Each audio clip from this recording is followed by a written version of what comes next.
Hello everyone, today we talk about Polish warfare between the 10th and the 12th century, with a particular focus on the Polish chieftain and Polish leadership from the early Piast era. This topic is interesting because of the traditional value of leadership, its application in strategy, in tactics.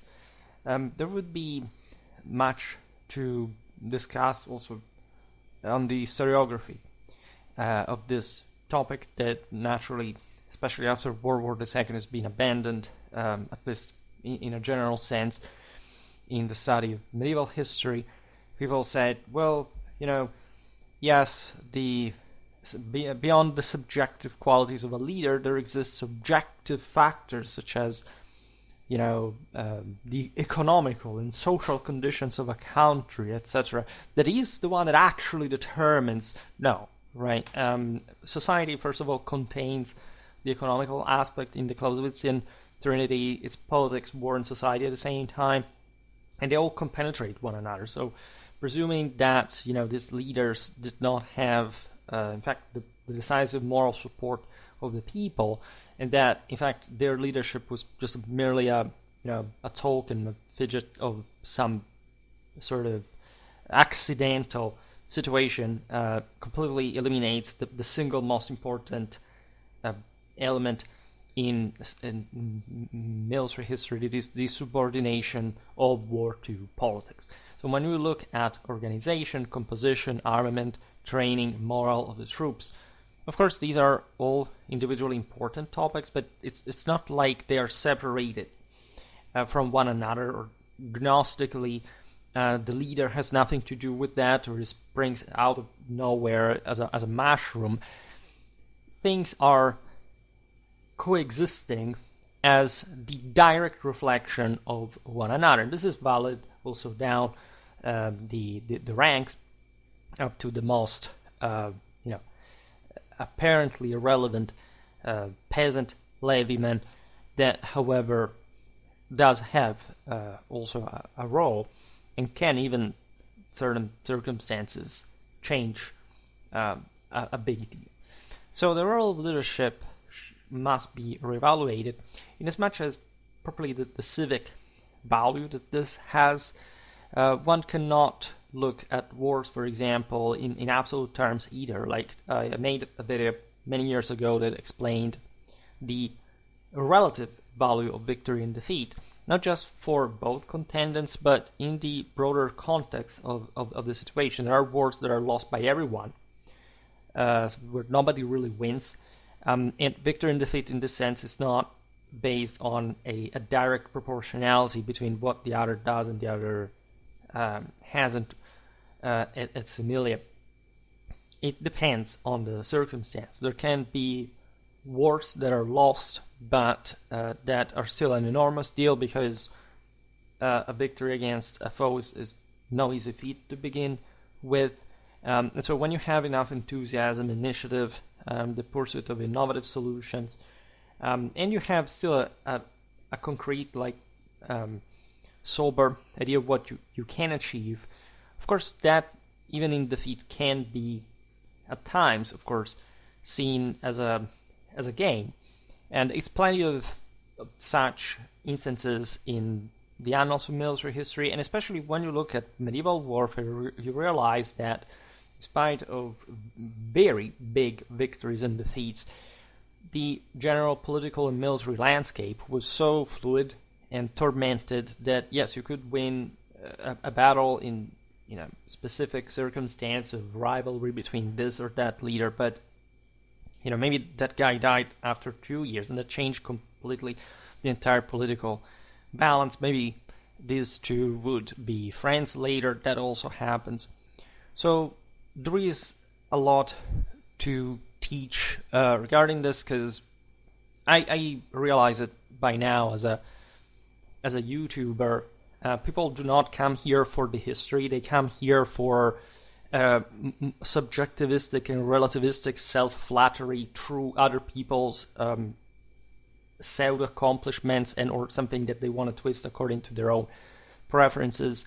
there is no historical culture, there is no historical education. I mean, we must be extremely honest here, that there is nothing to do about this, if not quite gradually trying to put together the ruins of a radically underdeveloped reality from any personal, moral, and cultural point of view, and realize that it's only by stating it to begin with and just making this relentless hard work that can sort of redeem the system which we all belong in, so we are all responsible for to different degree.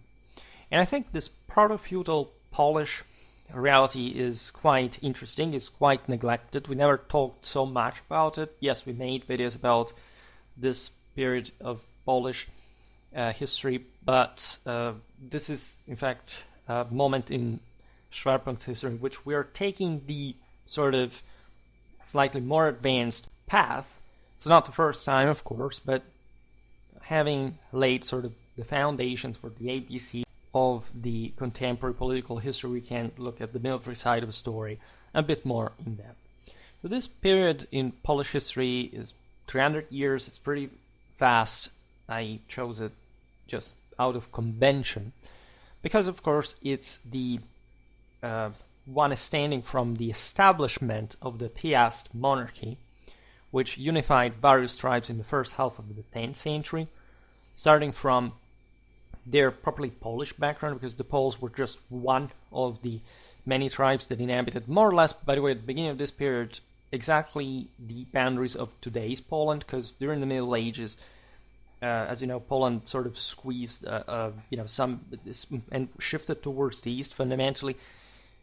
At this point, you have this massive territory with lots of peoples that up to that point had never been controlled by a single ruler. Statehood is sort of being born at this point, and the Poles, under the PS leadership, that is thus extremely worthy to take into consideration, achieved this astonishing feat of subjugating all these others and imposing a veritable monarchy that, in spite of the later political fragmentation, in fact, we stopped roughly to 1138 here with the year which marks the feudal sort of collapse of the land,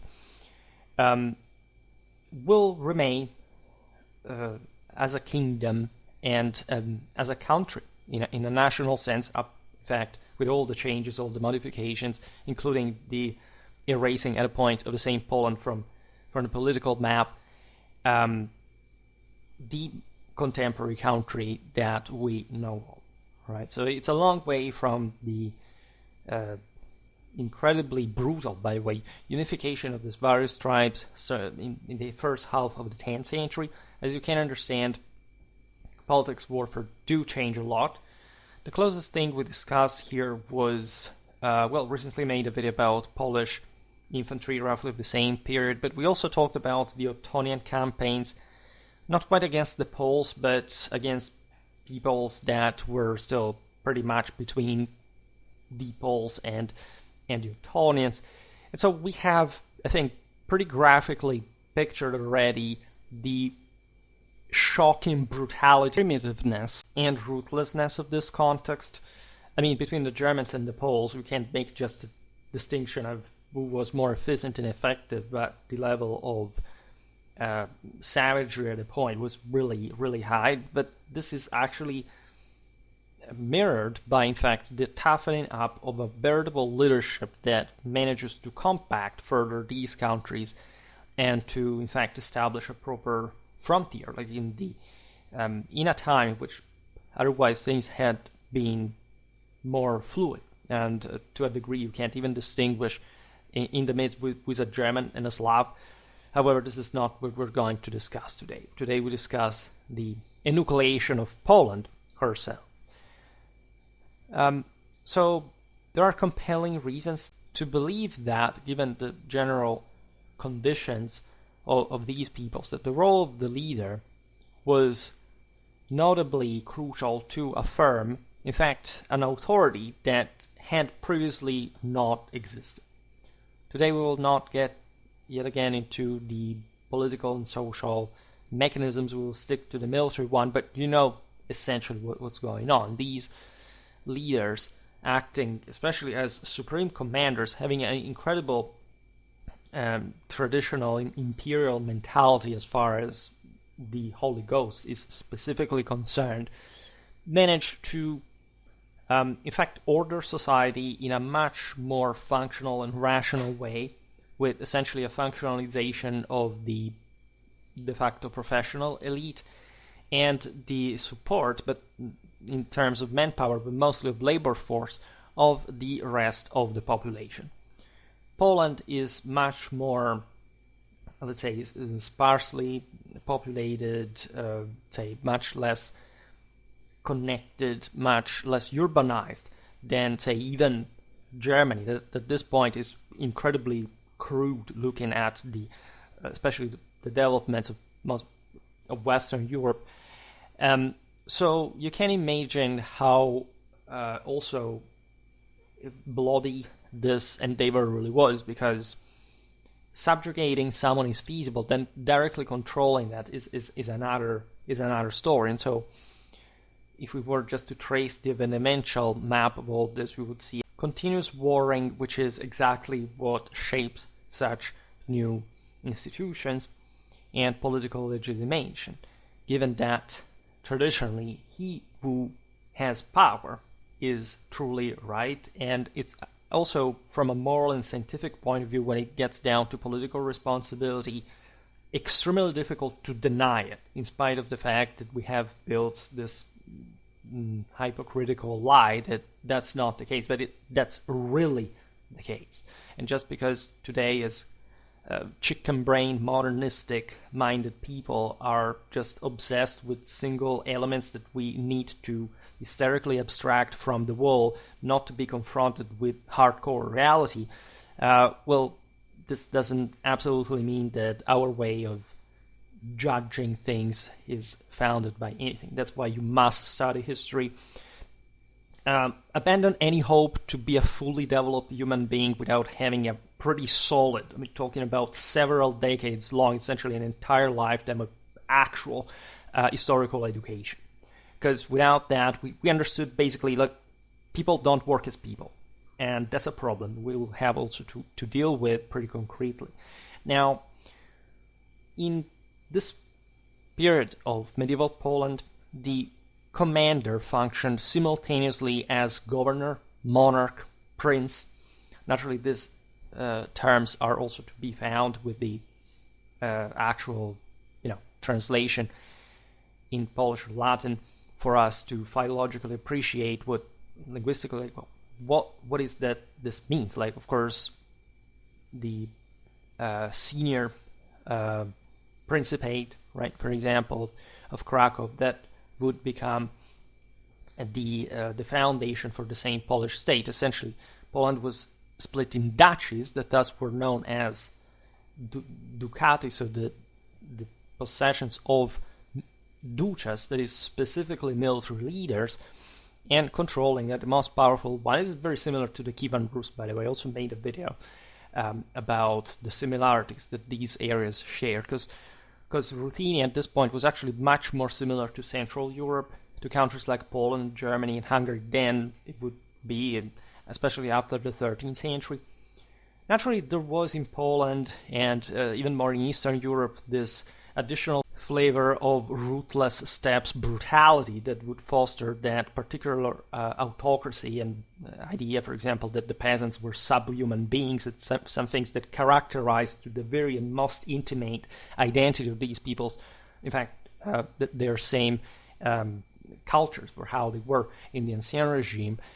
And that do leave marks, right? It's not something that, you can skip after a couple of generations. This is deeply ingrained. But even Germany, to some degree, had that. But definitely these other countries that literally witnessed the Mongol invasions, especially after that, had this incredibly pronounced autocratic mentality that in part did stem also straight out of the migration era and the traumatic, now nightmarish as constant exposure to nomadic raids and warfare, right? What I always point out, because it really struck me when I learned it the first time, is that at the beginning of this period, Polish armies were 1/3 mounted.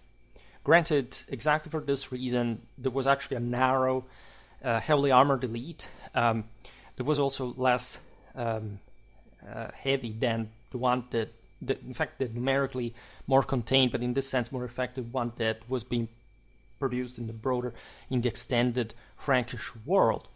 But that sense of equestrian feat, of that individual heroism, if you know, like, the same symbol of Poland, like the white eagle, enlightened by the sun as the epiphany that would tell, right, the founder of Poland where this had to exist, is really, in many ways, what you have to know about this Western Slavs. Actually, the same symbol was the one of the Przemyslids dynasty of Bohemia. So the eagle was a pan-European symbol of Catholic imperialism, also well before Christianity.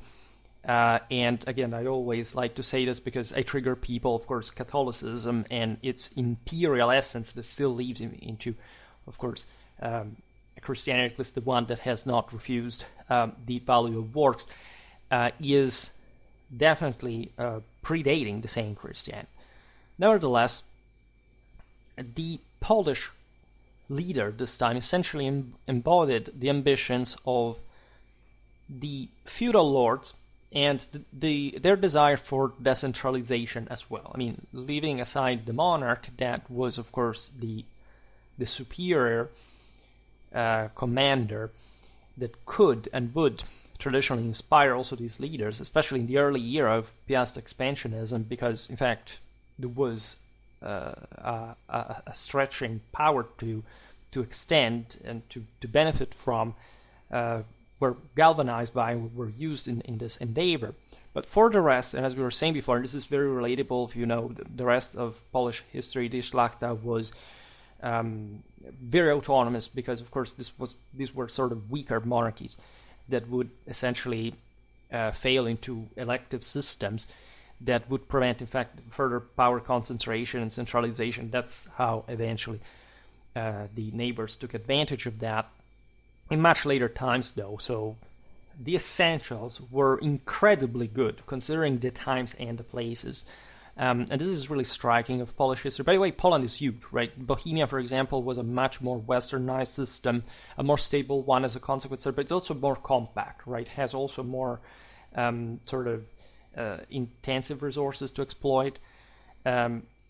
But Poland is massive. It's like an incredibly constructed territory that also, in fact, before the Piast conquest, did not really have any obvious say, geographical coherence or, any other sort of broader cultural, ethnic, or political reasons for being compacted. So it's just out of the sheer power of such leaders that, and their sword and their horse, that this was achieved.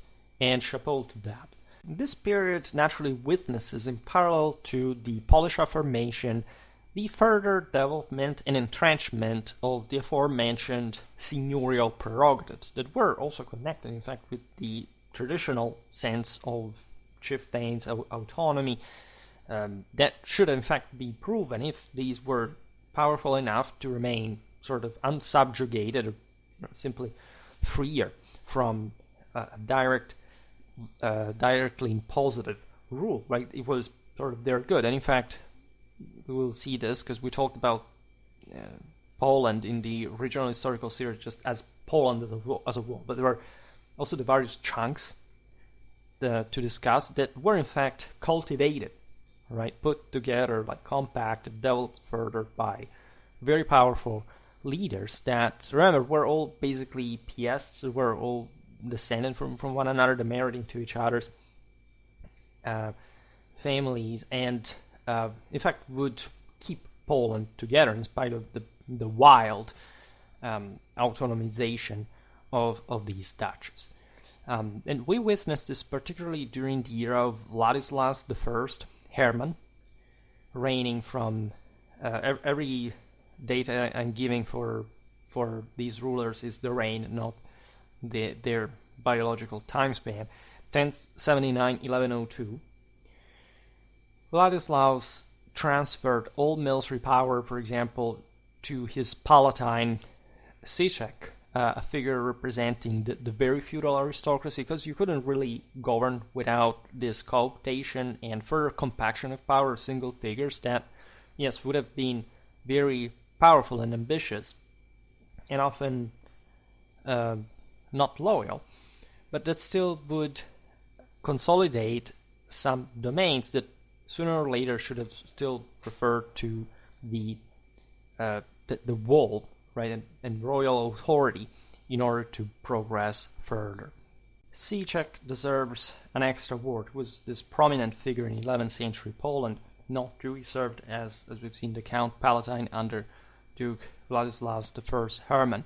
His authority was substantial, amounting to the de facto rule over Poland herself, as he held the power to mint coins, which was, as you know, a very straightforwardly public prerogative, and governed with a heavy hand, according to the chronicler Gallus Anonymus that we will encounter further, because he is an early 12th century chronicler that wrote the Gesta Principum Polonorum, and so a major source for our period. Siczek's administration was marked by authoritarian tendencies as well, because these noblemen, of course, all acted about their own free. It's typical of the Szlachta. We are the free ones, whatever, but whatever was, of course, within their private states was brutally and as authoritarianly subjugated without any mercy. And, of course, contributing to his unpopularity as a leader in the measure in which he was acting part with this unprecedented level of power conferred, bestowed on him by the same king. And particularly the Silesians hated Siczek's guts, leading to numerous noblemen being exiled. Silesia was also one of the most developed parts of the country, was also the most heavily Germanized, and so they did not want to take too much pressure from this other, especially in that sense, probably a central government. Siczek's alleged actions included the poisoning of the same Mieszko, the son of Boleslav II, and attempts to eliminate the duke's sons, Zbigniew and Boleslav III, in a bid for power. Despite his initial dominance, resistance from the nobility grew, culminating in the demand for the division of the country and the removal of Siczek from pivotal positions. This shift in power dynamics resulted in his banishment in 1100, though he purportedly returned to Poland before his death. Siczek's legacy endures through the establishment of the Romanesque St. Andrew's Church in Krakow. That was the center of Poland, like at least the most prominent one, conferring the seniorate of the Piasts to rule the country as kings, and the town of Sieczekov, named in his honor.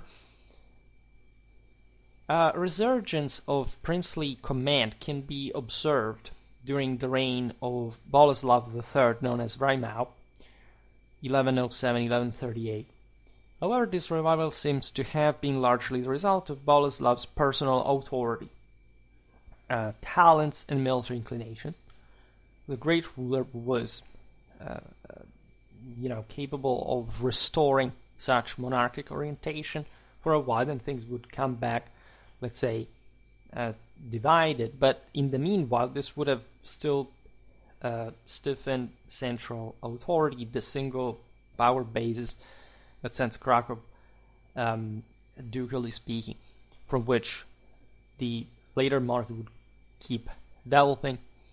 It was Boleslav's remarkable qualities that enabled him to impose his will on his subordinates as well. There is a very strong personal component.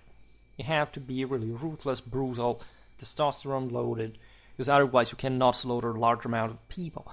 For instance, during the famed Siege of Glogow in 1109, Boleslav ordered the burghers who were considering surrender to defend the city, threatening death by crucifixion for anyone who chose not to fight until the end, which also I don't think there is anything really wrong about. That's simply martial law. And the Siege of Glogow is interesting. It occurred on August the 24th, 1109, between the Polish forces led by the Duke Boleslav and the Holy Roman Empire, commanded by the king, actually the Emperor Henry V of Germany. Following internal conflicts, Boleslav expelled his half-brother Zbigniew, who sought aid from Henry.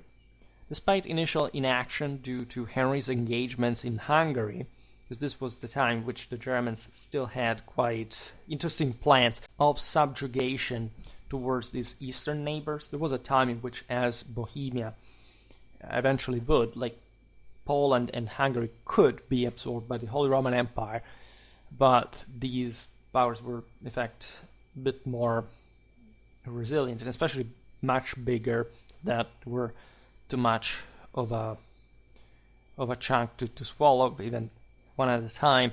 We will talk also about Hungary. We'll talk also about the Bohemian side of the story, because the autonomy won by the Czechs within the empire was still significant. But this is like a moment of major booming of Western power, and so you have this greatly ambitious as universal plans still sort of pretty much in mind. And so despite this initial inaction of the Germans, tensions escalated when Boleslav campaigned in Bohemia in 1108, because there is all, and we've seen it in the videos about Poland and Bohemia, that of course the Poles wanted to take over Bohemia, to reduce it to some sort of vassal, and they did not succeed. Henry, feeling undermined after a defeat, sought to restore Zbigniew as co-ruler of Poland, so to use him as a puppet, and demanded tribute to the country, both of which Boleslav rejected. In 1109, Henry gathered his forces and moved towards Glogow, defeating Polish garrisons before laying siege to the town. He offered a ceasefire to the citizens to decide on surrender, but demanded child hostages to ensure compliance. That's when Boleslav refuses, so that Henry began an aggressive assault on Glogow, but his cruel tactics, including using the child hostages, only strengthened the defenders' resolve. Essentially, these children were used as human shields. And yes, that's the typically cute, German-Polish relations during this era. There is really no doubt that in medieval times, the Germano-Slav, the Germanic Slav frontier was the theater of one of the single highest levels of savagery in the entire history of mankind. But of course, there are also the Mongols you can use as an alibi. Say, well, okay, but there's wars. Well, all right, but just in absolute terms, reflecting these things. And this, of course, the Poles were not people to be simply intimidated that way. And actually, the Slavs were known as overwhelmingly fanatic defenders. Not much because they were not fanatic attackers, but because they were way more successful in that defensive way. In fact, the Germans couldn't quite make that headway. Of course, the Germans were bringing their substantially more advanced military culture, even though, of course, the absolute divide was not great. It wasn't much of a wide divide in Central Europe. But indeed, right, Germany was the more developed country in the region, and this is witnessed just by this offensiveness, by the fact that Poland was being invaded, it was so permeable, etc. Now, despite multiple assaults, the Polish defenders, in fact, employing guerrilla tactics, repulsed Henry's forces, inflicting a significant loss, significant defeat. Eventually, Henry was forced to retreat and ultimately failed in his campaign, culminating in Boleslav's victory at the Battle of Hunsfeld. It would be beautiful to make videos for each one of these engagements, like reading all the primary sources and everything, but today we just introduced the broader topic. So the aftermath of the Siege of Glogow was substantially the shift in power dynamics. Zbigniew returned to Poland later, but was arrested and blinded by Boleslav. The defense of Glogow solidified Boleslav's control over Polish territories, bolstering his standing against the Holy Roman Empire. That's what a leader does. However, this supreme authority was, of course, not absolute. Boleslav III had to seriously consider, for example, the opinions of, say, his court dignitaries. There was as you understand, even just from these international conflicts, a pretty, complicated situation abroad involving now a substantial Polish power.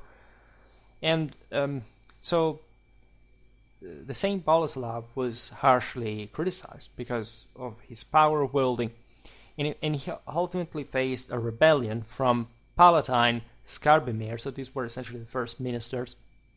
Palatine from Palatinus means of the palace, that is, especially in Central Europe, something that you hadn't seen before in this level of compactness. It takes properly Christianization and just the import of those Frankish Roman models to consider the fact that there is, for example, a massive stone palace in places like Central Europe that represents that sort of imperishable authority in the wake of the Roman imperial model.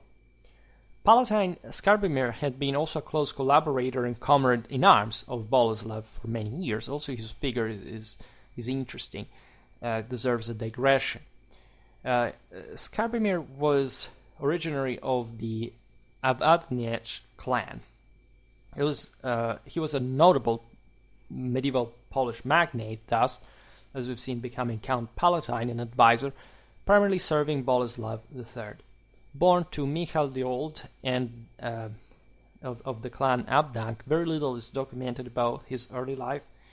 Skarbimir's political activities began during Vladislav I Herman's reign, when he orchestrated a popular assembly in Wrocław, facilitating an agreement between Boleslav III and his brother Zbigniew against the powerful Count Palatine Siege. Here Skarbimir swore loyalty to both princes and played a pivotal role in the political maneuvering that led to the removal of the noble guardian Wojcislaw Powaga.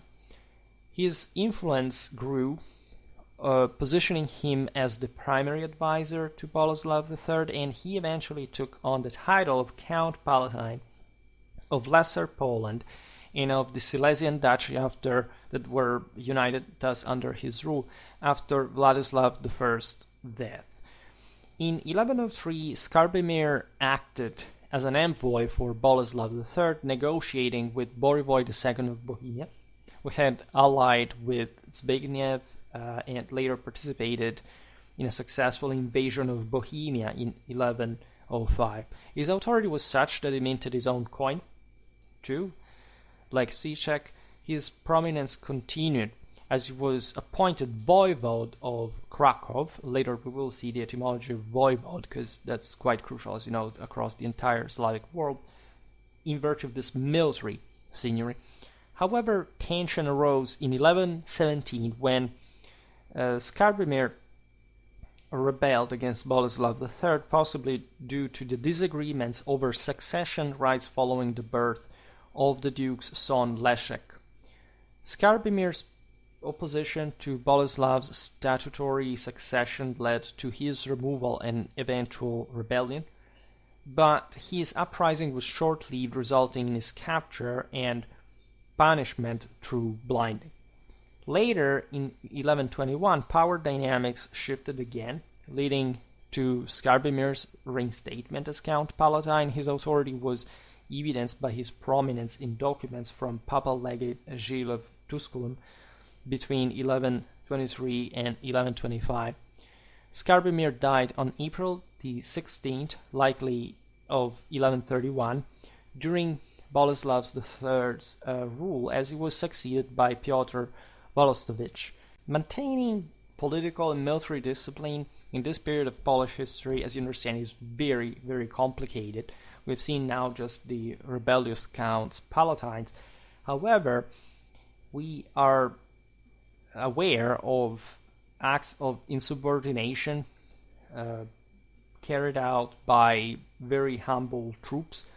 We were talking about it just the other day regarding Polish infantry. They had a lot of it, mostly from this general levy of landowners, of farmers, fundamentally peasants, that, however, was gradually dismissed exactly because of the difficulties in maintaining discipline for such large bodies of men, so functionalizing things better alongside the pattern Western feudalism, this very numerically narrow but very highly qualitative mounted elite. We're talking, by the way, campaigns that started being quite demanding.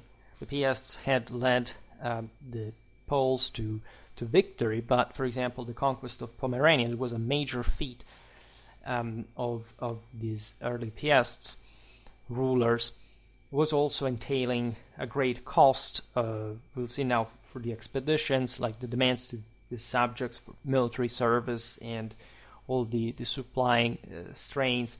So things were quite delicate. These peoples were, of course, living under other magnates that were questioning the centralistic policy of the PS. Of course, I say centralistic for the times being, like power concentration. Everything was very gradual, very slow in the development of medieval Poland. Historical sources reveal, however, a greater compliance in the early day. You know that essentially what we call the Polish kingdom is born at the beginning of the 11th century, and there is still a sort of mostly a ducal authority that is intending that princely seigniorate way over the other duchies that retained, however, through this sort of more traditional Slavic mentality, had been a bit like the Franks for that every, for example, son had to have more or less an equal part of the inheritance. There were some issues with patrilinearity in dynastic succession as well. The uncles of the heir wanted to have their own thing because they were generations of early leaders, and so there were all these incredible complications. At the time of great rulers, like, of course, that are foundational in the sense of Mieszko I, 960-992, and Boleslav I the Brave, 1025, as kings as monarchs of Poland. We, of course, have, first of all, less evidence in general, but also much more gloriously positive echo, right, of their enterprises that were, in fact, that more successful, given the fact that simply they could expand into other people's land and reward their retinues. As a consequence, when things start to overstretch and they have to spend more resources to curb rebellions inside of this wide realm rather than simply expanding further, Poland, after that point in a territorial sense, would not really go that far, if not towards the southeast. It was sort of the softer area, but I mean, they couldn't even simply break through in the northeast against the Prussians. They had to call the Teutonic Knights. So, and the Germans themselves are pressuring them, as we've seen here throughout the Ostsiedlung from the west. So it's a very delicate situation. Many of these rulers, as we've seen before with Zbigniew, for example, were double playing. This is completely normal. It's the Middle Ages in a nutshell, by the way. But it's a slightly more pronounced for Poland due to these political compaction issues. Leadership being the cornerstone, thus, of the entire political debate. Now, the military responsibilities assigned to the supreme commander of the armed forces in this proto-feudal Poland were quite extensive. I say proto-feudal also due to the fact that even though, yes, it was very much like a clientelar system, you can't simply draw a line between a vassalic beneficiary system in Poland and the one of sometimes that had already existed in the West. But we say proto-feudal because this feudal system has not been fully legally and institutionally recognized within the kingdom. So everything is clienterly, everything is privatized, works more or less in the same way, but to make a long story short, there is too few surplus concentrating in the hands of fewer people, so that this shows you pretty concretely how difficult it was to compact power with such limited resources to begin with. This brought such large amount of military responsibility on the leaders, because in this sense the individual valor also as a warrior was in relative terms more important in this time than it would be later, as we will see now. There is a subject that apparently everybody's obsessed with on YouTube, probably through severe distortion, in fact objective and subjective reality, regarding the, at least in their case, the hyper representation, or in fact inexplicable obsession with special operations in ancient or medieval warfare. Like, maybe they ignore totally the art of war at the time, how armies worked, and how the more important things were done, but special operations must have been the actual issue. As if, by the way, this were, even the troops that we did talk about special units and things like that for these eras, but it's not like if you need to study them to know exclusively about what elite forces could do to begin with. On the contrary, there is a disproportionately larger amount of evidence surrounding this performance from sort of more, some would say, conventional warfare, and notoriously there is a minimal information about covert operations and intelligence organization. This is a pity. Of course, we would like to know more, but let's also understand that most of this is not just like, I don't know, in first-person shooter video games or something like that. Like, here, what matters is mostly politics. It's mostly like the general social background of the places where these operations were carried out. For example, the activities of Boleslav I are effectively documented in Thietmar of Merseburg's contemporary accounts, demonstrating that during the wars against the Germans, the Polish sovereign successfully infiltrated nearly the entire territory of the enemy and even managed to influence their decision-making. At some points, they also, the Bohemians at some point did pass to counterattack in a strictly military sense, but of course spies were everywhere. There was a great also political fragmentation in Germany that these Western Slavs could make leverage on, as they had always done, telling the truth. The paramount importance of the supreme commander in formulating and executing strategic plans is also undeniable. These people were in charge because they had that specific capacity, judgment, determination, coup d'oeil, practice, experience. Right? You know how an army must work in order to be a leader in this era, and you can know that only if you have essentially been rising through the ranks, even though you may have already done so from, of course, a nobiliar standpoint, but still, in terms of actual command missions, that there was properly all sort of a ladder at each step in this military career, each step of which corresponded to a specific task. Like, we were given probably a pre-ordered amount of troops that more or less corresponded to that scale of operations, and then you could be upgraded in this terms. We know it pretty well also from other times, much later, better documented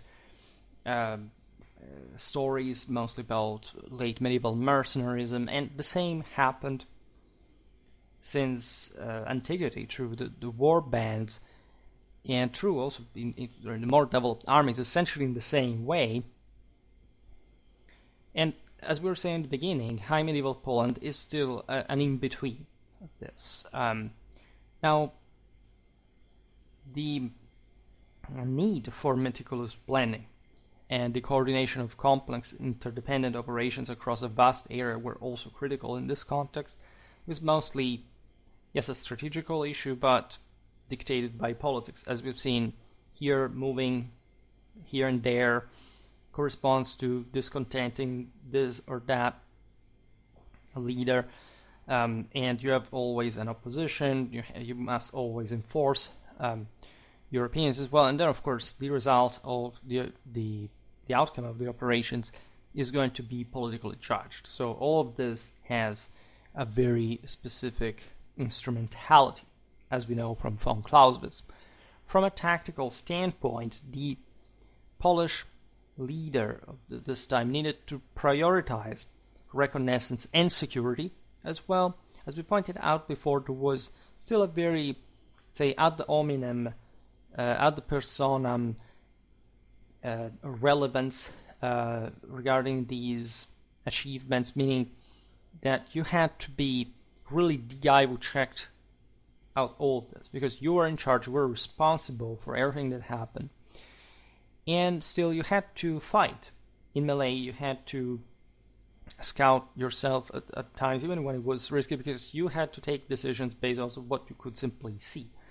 For example, in 1003, while leading a raid into the territory of Glogow, Boleslav the Brave personally examined the fords of the Łaba River. Quite crucial issue, because if you had done that many times before and you were renowned for your judgment, of course, you would not just want to control yourself as the commander-in-chief, but you could really give an insightful judgment evaluation of the situation. 2 years later, during the battles at Krosno, Boleslav's troops, caught by surprise, were saved from potential disaster solely due to the skillful actions of the Polish sentries. And this aspect is often overlooked, but we will talk soon about very similar topics for ancient history. The Disciplina Castrensis was a major indicator of the military proficiency of an army.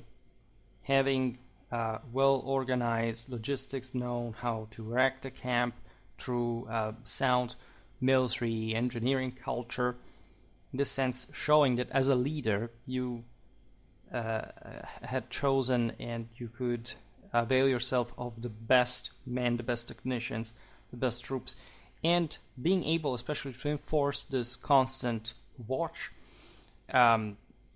really meant a lot and could, like in this case, mean literally the difference between victory and defeat.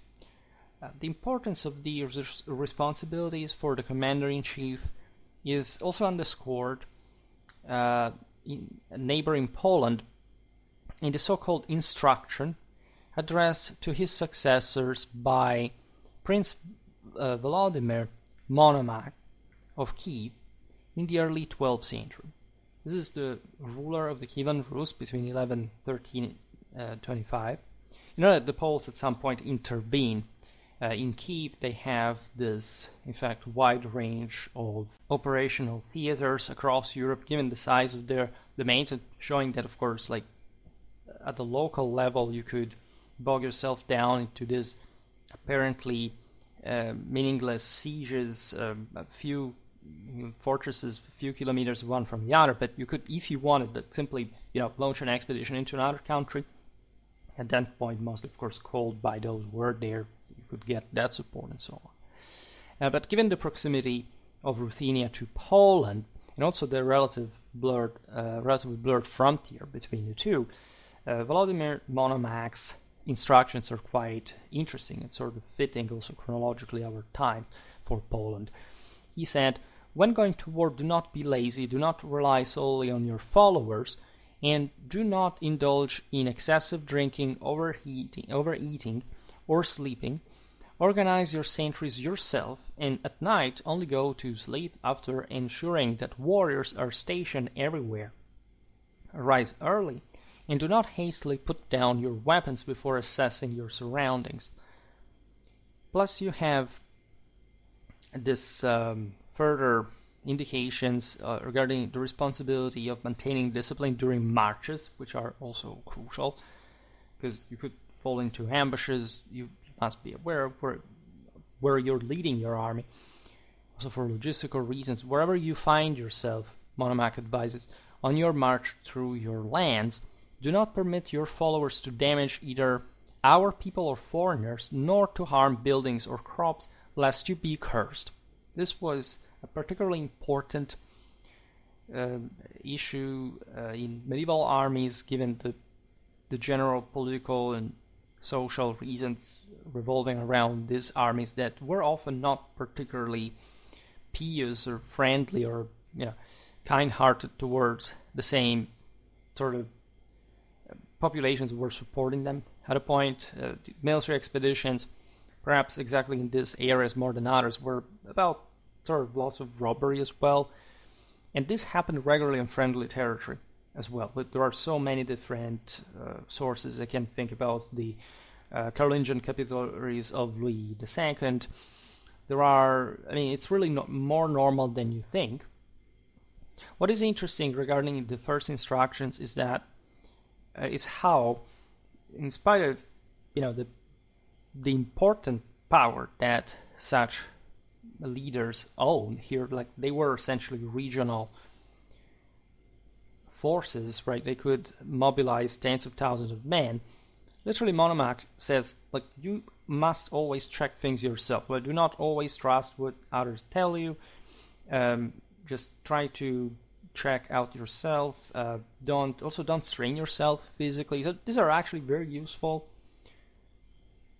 indications that really show us what we actually already well know, how strained commander-in-chiefs really are, right? The burden that these people have on their shoulders is disproportionately as exponentially bigger than anything that even the soldier that gets himself killed in the first ranks in combat experiences. Most people are totally unaware of this. As you know, we live in a world in which the average adult, quote-unquote, believes in the myth of the butchers. Study von Clausewitz and realize what it means to be a commander, right? Sometimes we better want to be dead rather than experiencing that pressure. And Monomaque here means the thing surely also in that way, but they were also more habituated at the time. And he refers also to the positive technical skills that these leaders had regarding military affairs, and so the very concrete issues of strategy, of logistics, and more. Furthermore, the contemporary chronicler Gallus Anonymous, commends Boleslav the Brave for ensuring that, quote, no traveler or farmer hid their cattle or ship while he passed through. Right. This is important because, logistically speaking, these expeditions were extremely costly. A certain amount of resources needed forcefully to be available. You would be surprised by how capillarily organized even such relatively primitive societies really were regarding, like, putting in common that extra surplus that was needed for the monarch to move the army, to sustain its forces as they were passing by, because this was a matter of general concern, of safety, of security.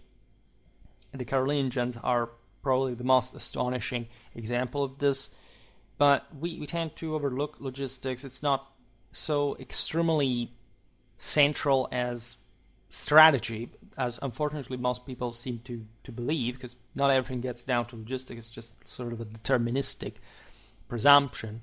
You can screw up everything, literally every single thing, with a perfectly absolute supplied army. Strategy, the art of war are completely different things.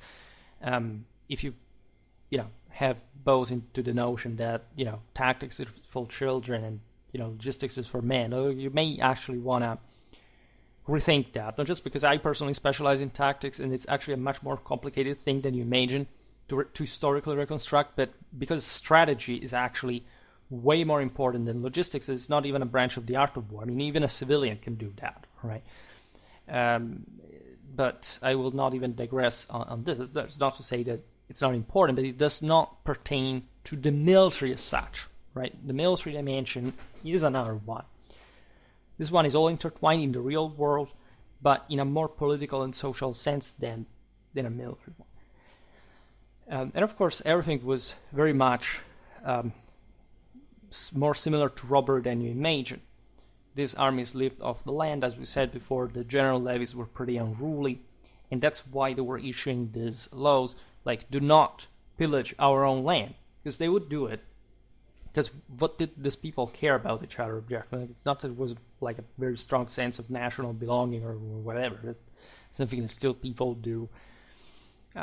This concern was really significant, as illustrated by Thietmar of Merseburg's report detailing the destruction inflicted by the German army on its own lands. Here we are in northeastern Germany, during its mobilization for war against Poland in 1010 and 1015. This issue was closely tied to a matter of utmost importance, the logistics of supplying troops, a heavy responsibility that ultimately rested on the shoulders of the army commander as well, if anything, if he wanted to move his army in the first place. Remember what I said before about the autocratic character of these sort of more Central Eastern European lands? It's not like the nobility actually gives a damn about the peasantry, especially if it's not their own. There is an incredible level of brutality and violence and oppression involved, which actually helps cementing this establishment. It was making order, and essentially the rest of the freemen shine away in the process, even though this was sort of much more gradual process than we intend. There is that dynamic, but there is also the sort of the Central Eastern European dynamic, that is the fact that, say, the freemen would not really earn any greatly meaningful place in the organization of these countries. They would always be rigidly framed under the heel of the nobility. The communes were essentially villages, or most towns. The monarchy tried to foster them, particularly also through the Ostsiedlung, because there were not enough local resources, but essentially the Schlachter took over. These were heavily oligarchic systems, and they would remain till the end of their independence. That occurred also, and especially because of this. Now, in the early Middle Ages, people were acutely aware of the leader's influence on the outcome of battles. That's what he was elected for in the first place. For example, Bruno von Kerfurt wrote about the Battle of Cedynia. This happens in 972.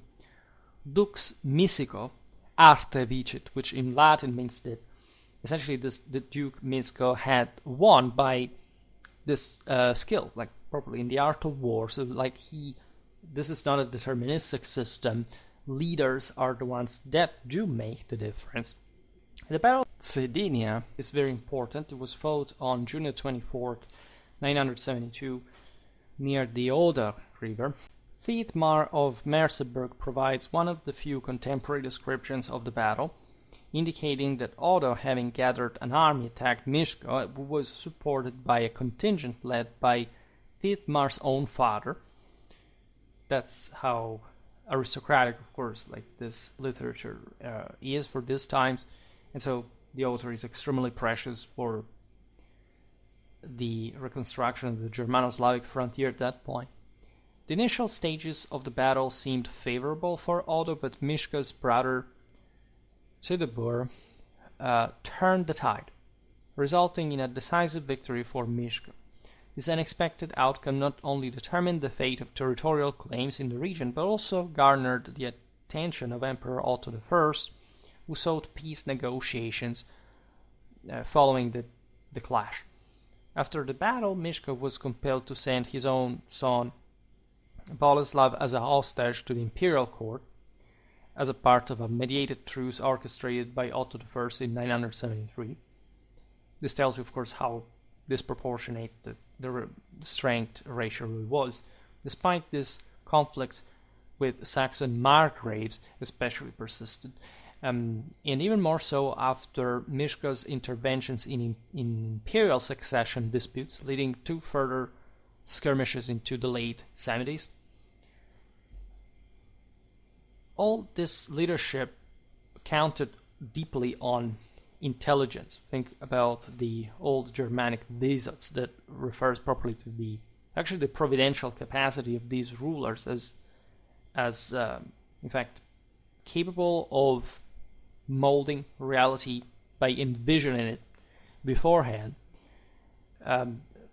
Courage is really an important ingredient in this all, but it's also one of the cheapest of all. Regardless, lesser peoples superstitions regarding some peoples having allegedly more or less courage especially in this conventionally as heavily militarized European context. I have studied military history for decades, and I've never encountered an army that did not have courage. Like, they did not fight. They were not there to get themselves killed.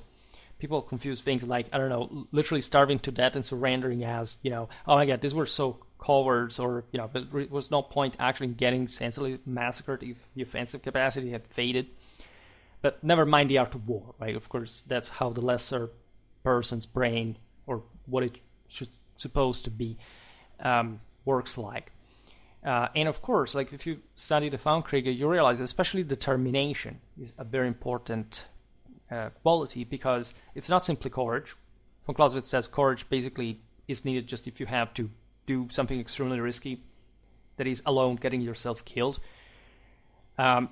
Determination is, and not intelligence alone, because intelligence may actually nail the right solution, for example, but not having, in fact, the guts of acting upon it. Instead, determination is this very particular type of courage that acts upon like intelligence. Intelligence is, at least that has brought to a specific understanding, which also requires coup d'oeil, it requires lots of other things. Remember what Monomac said before: do not rely just on your followers, meaning do not believe everything that you're told, because you will be bombarded and bored by incredibly conflicting reports, and it's not like you cannot sort out how things are, but in fact one of the characteristics of the leader must be having this vision that is must not be the sclerotically tunnel one, but must be one that is aware of the situation, is able to process new information and to make a synthesis in an open mind, but that also holds, tight and manages to get things through it, especially when the moment is the harshest. In fact, the crisis is reaching its culmination, which is the most strategically relevant moment in war. Now, the other famous Ottonian historian, Widukind, informs us that somewhat earlier, Mieszko I, commander of the Polish forces at the battle against Wichman, more accurately against the Volhynians, led by this adventurer, directed his troops' movements according to a pre-established plan, taking into account the strengths of each unit. The infantry engaged at the front, while the cavalry outflanked the enemy. This was, I would say, typical tactic of the time. As we were saying before, the Western Slavs had really lots of cavalrymen, but still the infantry was very tough and definitely could counter it. So in certain circumstances, you would definitely have the infantry holding the line, as you had historically been outside, mostly in fact, of the Frankish feudal world that had fostered dramatically, like throughout Latin Germanic Europe, like the preeminence of cavalry as the strength of an arm, right? The strength of the arm, and therefore letting mounted troops instead in this more Central Eastern European reality, in the presence of a sturdy infantry battle line operating on the flanks, right, trying to outflank the enemy. Makes a lot of sense. This is how lots of other, look at the Vikings, the Anglo-Saxons, it's pretty much the same type of tactical balance, because there was, again, a few surplus. Yes, there were lots of horsemen, but they weren't heavy horsemen, so the infantry could take them down as well. We were talking about it, again, in fact, in the video about Polish heavy infantry the other day.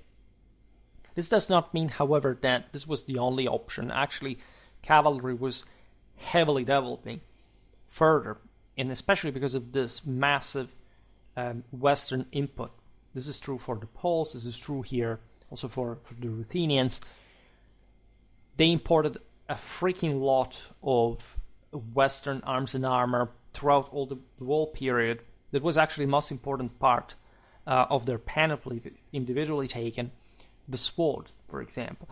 And that is a eminently elite thing, right? Of course, also the infantry could be well equipped. Some of these horsemen would dismount, of course, to fight on foot against the same cavalry at times. This happened even in Germany. Up to the mid-12th century, it was pretty normal in imperial armies doing that. So this has a lot to do with the terrain as well. Central Eastern Europe is very wild, it's very primitive. Most of it has never been properly civilized yet. It's heavily forested, covered in swamps, has few centers, the communications are garbage basically, and so it's there's a lot of amphibious warfare, because actually some of the best ways are the river ones. However, in this battle, Mieszko had employed this infantry line in the center and cavalry on the wings. And he had also decided when to transition from a feigned retreat to a sudden offensive, which, as I always say, it was actually done, but you can't divide that from actually being tactically weak in the moment and or being on the brink of collapse in that very sense. We were discussing this tactic recently also in the video about the Battle of Hastings, when that's notionistically said about the Normans that they feigned retreat. Are we sure that they feigned it? Right? Because if you are the strongest, it doesn't make any sense to feign a retreat. Unless, of course, it's part of a broader combined arms operations, but regarding that we also know too few, and things were actually sort of simpler.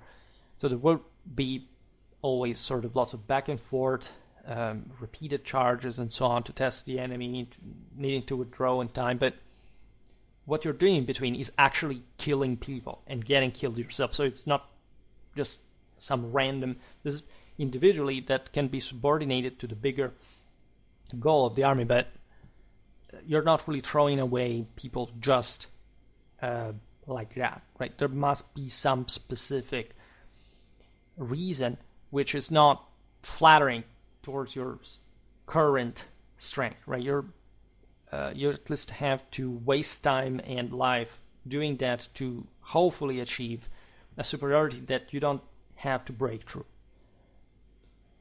By the way, Widukind's account clearly demonstrates that Mieszko had a strong understanding of the unfolding events. He did not actively participate in the fighting, in this case at least, but remained at a strategically chosen command post from which he issued orders using predetermined signals, showing also how critical the situation was. In summary, we see a command structure in the Polish armies of the time that was very much in line also with contemporary military standards. Tactics could be that complex, especially with bigger armies. And in this case, you have eventually a great warrior, like all these leaders were, just by leading. They were leading essentially on horseback, throughout the good season and planning war in the bad one. But the size of the enterprises at times would require them to be kept in a more sheltered position, which doesn't mean that they wouldn't actually engage eventually in combat, especially in the last, especially if they were commanding from, say, the last line as the last reserve to inject in the fray at the crucial moment, as it often was.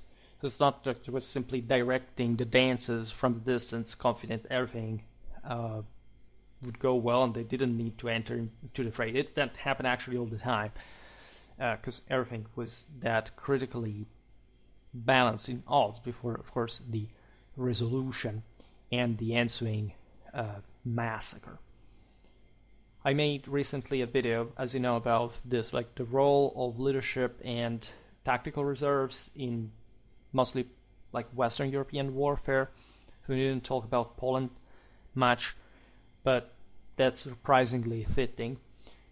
Boleslav I, the Brave, in fact, is marked by his avoidance of direct engagement in hand-to-hand combat, which surely he would have proven just to gain such nickname to begin with. And again, you couldn't really be a non-fighter. Could be a great political leader, but let's say at least in your youth you would have had to prove that you were tough. The kind of training these noblemen underwent as kids to become mass slaughterers is nothing short of unspeakable. One time we will have to explain a bit what happened in these retinues, especially to the younger people, because that's really the measure of why these people were properly of another stock, of another kind. As you know, the Szlachta was that ruthlessly aware of that. Perhaps the most renowned figure of early medieval Poland, Boleslav the Brave, did not personally lead his troops into battle during the victorious conflict against the Germans in the Jadożanie region. This would be essentially Lower Silesia. I made a video about medieval Silesia if you're interested, so you can check that out. In 1015, instead, Boleslav deployed from the source here, magnam peditum multitudinem, pretty generic term, of course, to indicate a large amount of footmen, to decimate part of the imperial army caught in a treacherous marshland, which is really the most obvious tactic, right? You find everywhere when heavy cavalry is bogged down and trapped into some marshes, places that are surrounded by ditches, by waterways. They're boxed into that. In those compressed spaces, infantry is definitely gaining an advantage over cavalry that has either to dismount and or launch charges in compressed spaces and losing much of its broader effectiveness due to the lack of maneuver space, etc. This really happens very frequently. When you look at the beginning of the 11th century, you also realize, as we were saying before, that this frontier between the Germans and the Slavs saw a pretty timid development of sort of substantial heavy cavalry power, right? They had that. It was part, of course, and necessarily so, of the art of war, but the surplus was so limited that even the more qualitative troops could be taken over by these large amounts of rustics, like the magnam peditum multitudinem that here the Poles fielded. During the assault on Lubusha in 1012, Boleslav was contentedly feasting while observing his warriors storm the castle. Is it reliable? Well, why not? I mean, here we do not even try to enter into the historical, philological criticism of such works.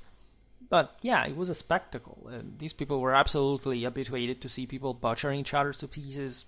They would have a lot of spare time during siege warfare between, like in this case, he wouldn't participate personally to the attack, but some of his, of course, competent troops would.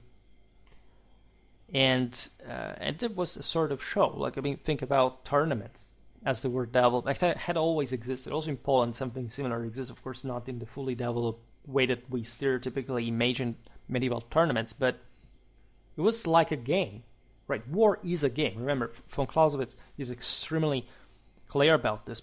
Not only war is a game, but is a game both objectively and subjectively. And again, for somebody habituated to see people cut to pieces from an early age on a regular basis, you can easily eat on it. Now, the episode of the Battle of Volyn that we talked about before stands out as particularly exceptional. One might assume that Boleslav I skillfully exploited the psychological moment. Now, regarding this fact of Boleslav I not essentially being notorious for participating to hand-to-hand combat is just relative to the issue. One might surmise that Boleslav skillfully exploited psychological moments, just in the moment which this favored like a more detached command. His rare personal involvement in battle made his leadership all the more impressive to the Polish Antrustiones. In fact, this was connected to a traditional belief that, of course, just out of sheer will to power, you could simply command others to win in your set by your own heavenly medium, right? So this is the reason why his contemporaries especially emphasized Boleslav's wisdom and cunning. They are deeply intertwined in this broader vision. Thietmar was even an adversary of Boleslav. In fact, as we've seen, his family had fought against the Poles, and he characterizes him as dolosus. In fact, like so a damaging, disruptive individual endowed with the knowledge of 1,000 arts, though, and so actually resourceful and capable. Remember that the Germans saw already at the time the Slavs as more some sort of Untermenschen, and they, of course, understood that they were more powerful, superior civilization, but as we said before, the odds were actually also fairly balanced in absolute terms. And so the fact that now a Polish power could rise with such unprecedented force had to earn the recognition of the Germans. In the Ruthenian Annals, yet another link between Ruthenia and Poland, it is noted that Boleslav was so tall and heavy that he crushed his horse, but his mind was quick. And so clearly he was seen primarily as a leader rather than a warrior. Some of these men were so fat in their later age that would literally break the poor horses' backs. In any case, it is only through a later tradition that he earned the epithet the Brave, and in a well-deserved fashion, because he truly was that successful and bold and capable, definitely, of winning and maintaining a substantial power, to say the least. Also, by not being so immediately invested into hand-to-hand combat, that remained, however, a hallmark of military capacity in sort of the most elementary, basic aspects of the time. Naturally, these Polish knights were really something. Okay, they also, in this case, the difference between the West was just they were essentially a bit lighter, a bit more individualistic, a bit more indisciplined, but they really knew their deal.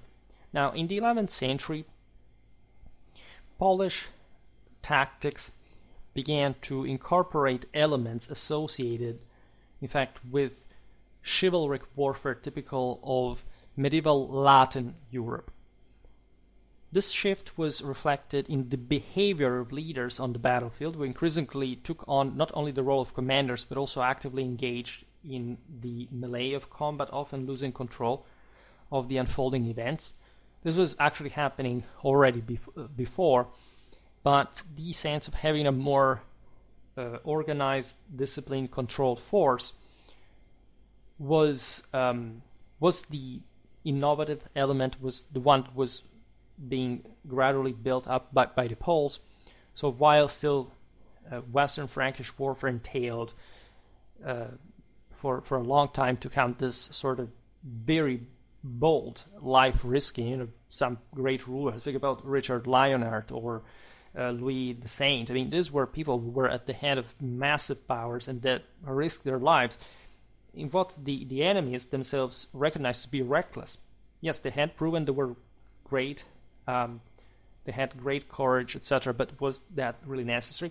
In many ways it was, meaning that hadn't they done that, likely they would have lost their battles, because the art of war was really still revolving around such ethos, individual ethos, to a degree, but of course now the hallmark of military quality was being cemented as the excellent collective training, especially of course of the milites of the knights.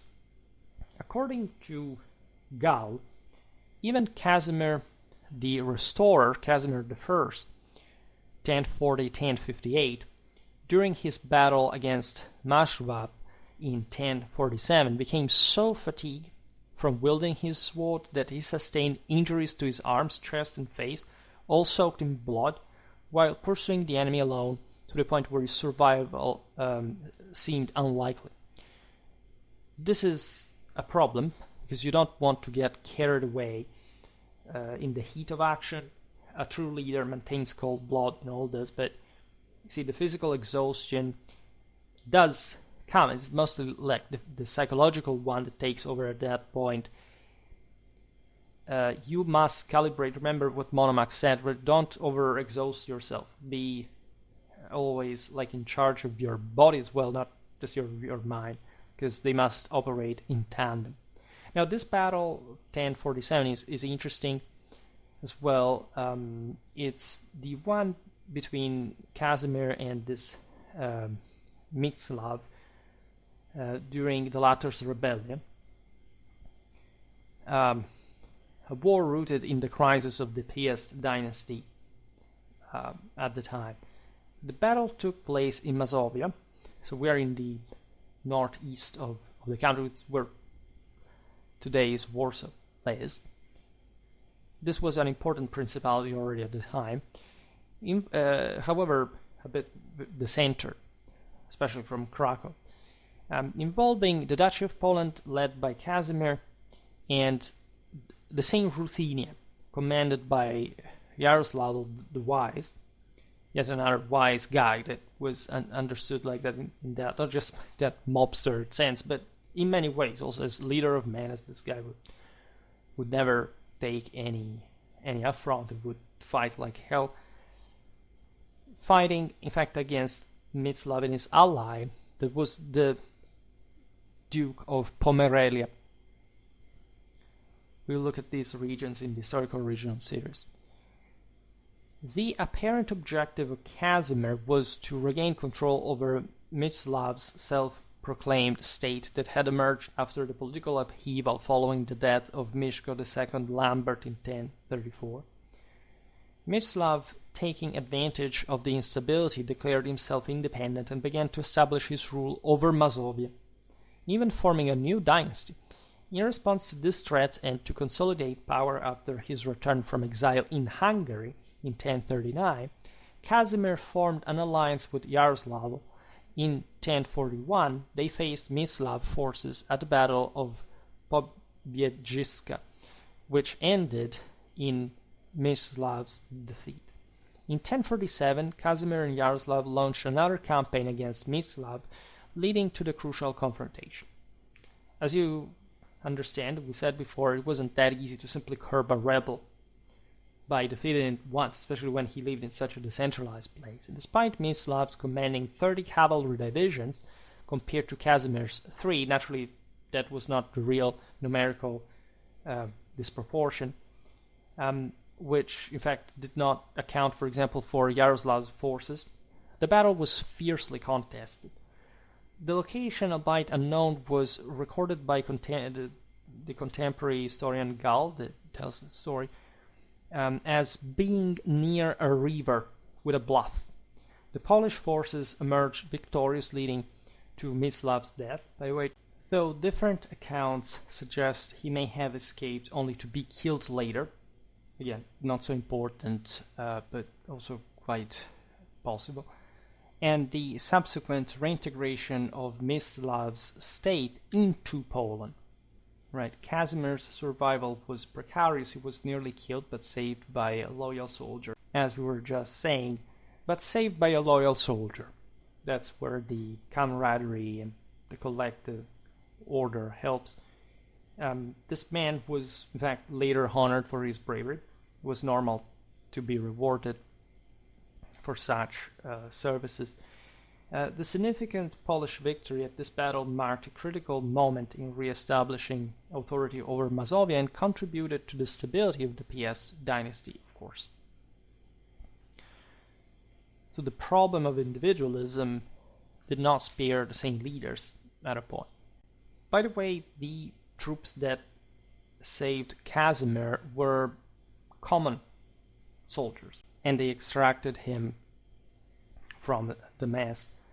Boleslav III, who launched an assault on Białogród, which is a fortification, of course, Grod means that, it's fortified hilltop in Pomerania, is often regarded as the first to initiate an attack and to breach the fortifications.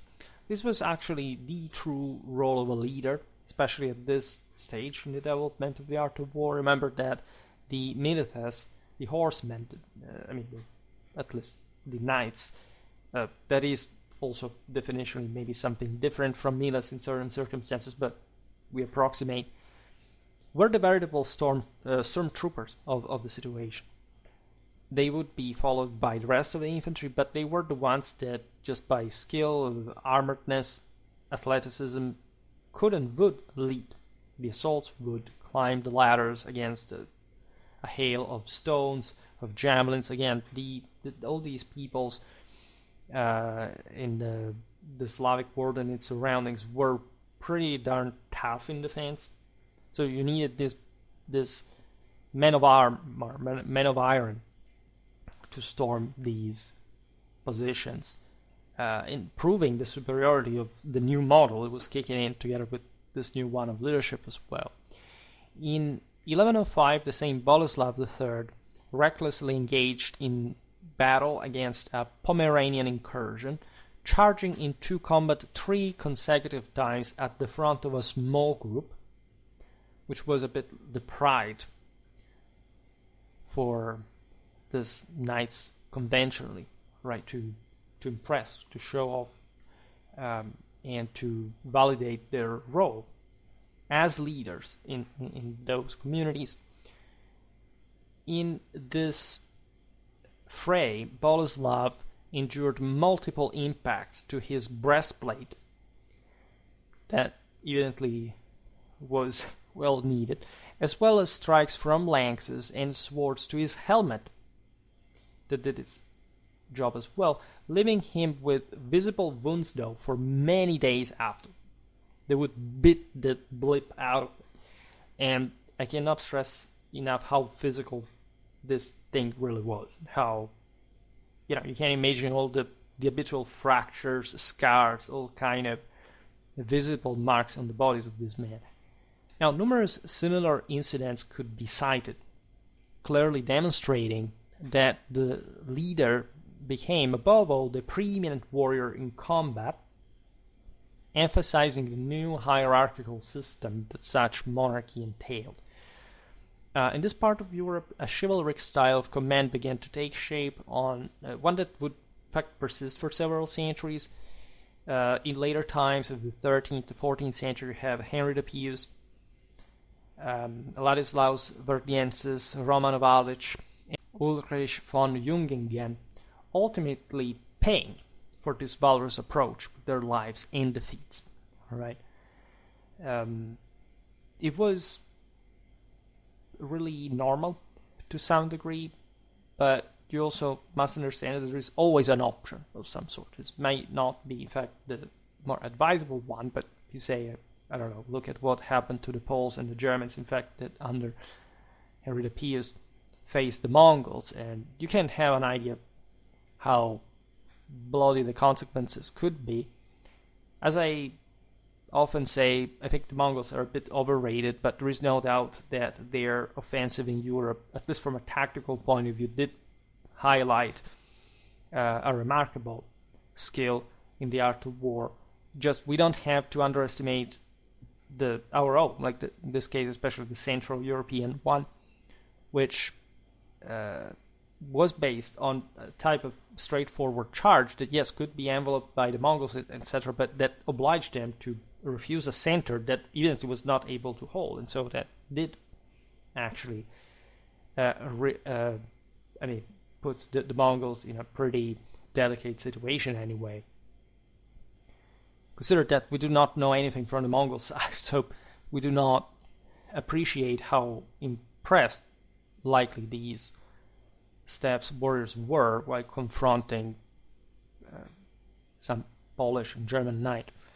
Now, in contrast, Jagiello, so we're talking Battle of Grunwald here, Tannenberg. This monarch adopted a different strategy, probably on the basis, in fact, of such debacle of his predecessors, but also just for more practical contingent reasons, by directing operations from a protected position, such that neither the enemy nor even his own troops were aware of his presence. We've never talked about the Battle of Grunwald 1410. Never talked in the sense that we never made a video on it. Of course, we talked about it often. We talked about Lithuanian tactics. We talked about Polish warfare. We did observe a lot from the Teutonic side, and so this great battle, one of the most important ones of the Middle Ages, does not require presentation. But if you understand, especially at that, but how big the army was and how, of course, pressuring this heterogeneity and need of coordination and sort of just the vastity of the battlefield, like in terms of attention, it does not really surprise that a late medieval leader of this kind would be separated a bit more from the fray. Here we're talking just Polish examples we made, but this was obviously already the case for many monarchs in Europe that were still, however, all commanders. They were raised as such, and they all risked their lives at some point in their career. At least, they were prepared to do so. Apart from the supreme commander, so the prince, the monarch, the Polish military forces of this early Piast period operated under a well-defined hierarchy of subordinate commanders. Clientary relations were already well established. The Slavs themselves had always been under an aristocracy, whether national or foreign, that had always fostered such sense of, in fact, more authoritarian controlling regime and coordination, and mounted warfare, because first during the migration era, lots of other peoples had sort of shepherded the Slavs across Europe, and then, of course, the Slavs had always had their aristocracy, but they developed it further from peoples that mostly had stuck to infantry, and again, very simple, primitive ways, albeit not ineffective ways of fighting. If you read the Strategic, and we made a video about early Slavic warfare, it was really intense. They were really smart, but of course they lagged behind in many ways compared to the more civilized people. The period we look at today, of course, witnesses the spread of a more vassalic feudal culture, directly inspired especially by the West. The most significant among, let's say, the military commanders, the military offices of early Piast Poland was, we mentioned some of them before, the Palatine, the Comes Palatinus. Remember that Comes is a term that has to do with camaraderie, with the war band idea of the Comitatus. The Polish rulers were duces, so there is an interesting divide here, because Comes in the Frankish feudal culture that was hegemonic in Europe was that type of feudal military leader that really incarnated, in fact, Western knighthood and so on. However, back in the day, and the Slavs also during their Latinization, in fact, adopted this difference. As you know, the Franks were in Gaul, like after Clovis conversion, etc., the ones that used this term comes. It was more fitting, like the Gallo-Roman reality was heavily Romanized, and used this term that did derive from the same Latin concept of the Comitatus. But other peoples like the Longobards, the Goths, and others like the Slavs, or even the Alans, like anyone who came from this much more sort of brutal and, in fact, more steppes sort of authoritarianly influenced mentality, would privilege the translation from whichever was their, in fact, their corresponding word in dux, because that stressed leadership, right, from ducere in Latin, which is literally like the faculty of military command, was elevated, right? So here there is the Dukes of Poland, Dux Polonia, and then you have the Comes Palatinus, because he's a guy of the Comitatus of the Dukes. That's, if you want, it's just a philological notion, but it does structure eventually also these court titles, right? In fact, the Comes Palatinus, as we said before, it refers to the palace, but also to nobility. The idea that the palace is the one of the patrician, of the father, right? So it's of course connected with this divine office as well of the leader. So the comes palatinus is the guy who manages this princely court. The Latin is pretty clear. And he often acted as the prince's representative in various affairs, especially military matters.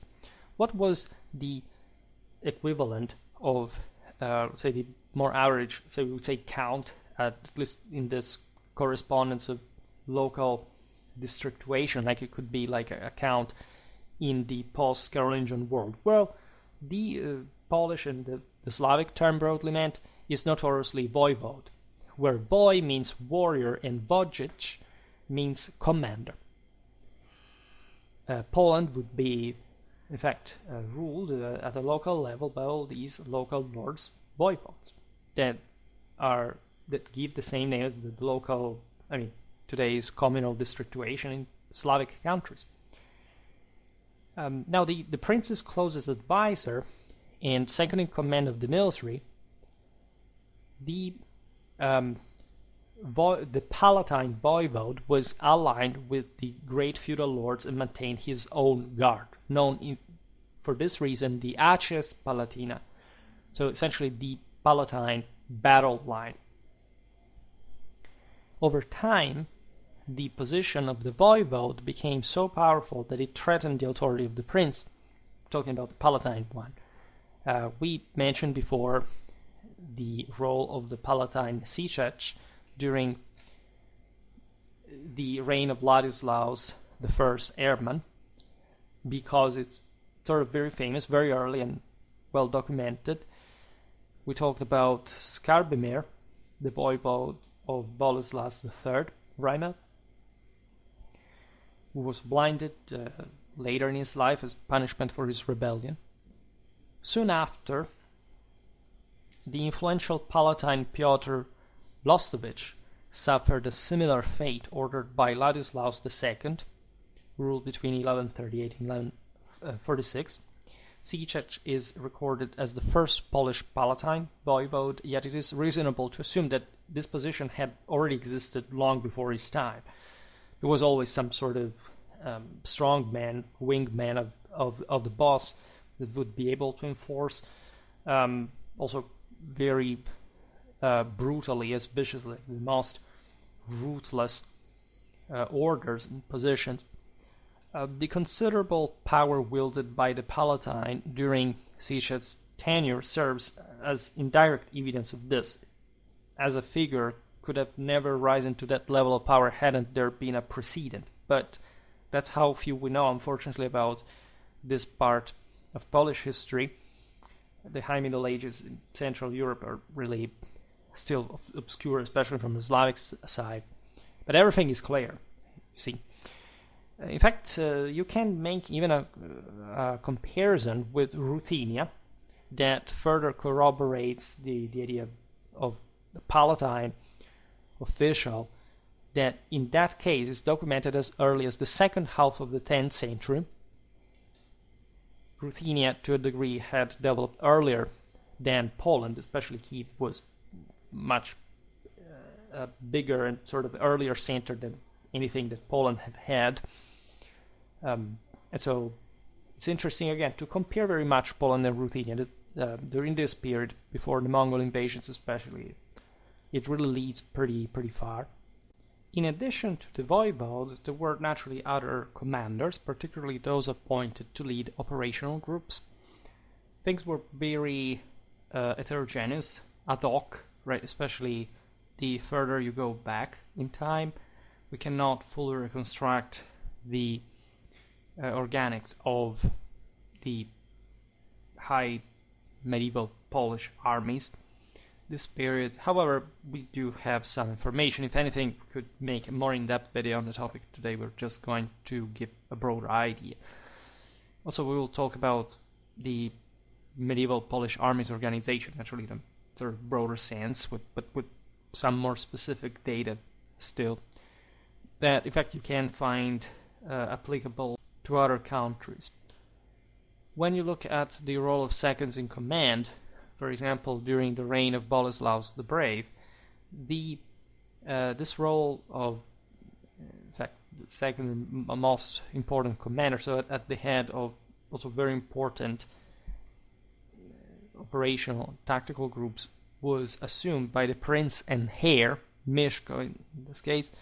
Members of the Piasts dynasty were expected, of course, to occupy these prominent command positions in line with the norms of the time, and if anything, because they were, in fact, like the strong men of their fathers, or their brothers, and or like there could be a lot of competition between even these this very close blood, but at the head of autonomous duchies on their own, and so essentially provincial powers that had their own provincial armies that often were, in fact, the largest, or at least that were on average, aside from the general levy of all the realm, that of course wasn't really like literally all of these forces, nor of course these ducal powers were, regardless to the provincial potential, but they were sort of the average kind of force you can find fielded, say hundreds of horsemen and thousands of infantrymen, but it could be larger. There were, of course, also auxiliary troops. We will see it better in another video. However, of course, thanks to the principle of seniorate, the various dukes, albeit quite autonomous, would tendentially, at least most of the time, maintain good relations with the reigning monarch. If anything, even after war, there were truces, peaces, and they couldn't really be at war all the time. It would have been unsustainable. Even though, of course, the political disturbances did bring it to a condition of sort of perpetual warfare, albeit at some sort of small scale, small intensity. The principle of regional reorganization of the armed forces was established in Poland at the beginning of the 12th century, when more stringent rules began to codify such mobilization alongside the institutionalized feudal system. Although along the pattern of the aforementioned clientery mechanisms, it had been in effect much earlier, just in a more dysfunctional sort of smaller scale in kind. From that point onward, the beginning of the 12th century, the troops of a province or say of a town district were subordinate to a comes governing that region on behalf of the prince. Ultimately, lower ranks in the military hierarchy were filled by commanders of towns and smaller units, such as in Latin legio, aces, or terms that essentially equate to the size of the unit, like 300, 130, and 10.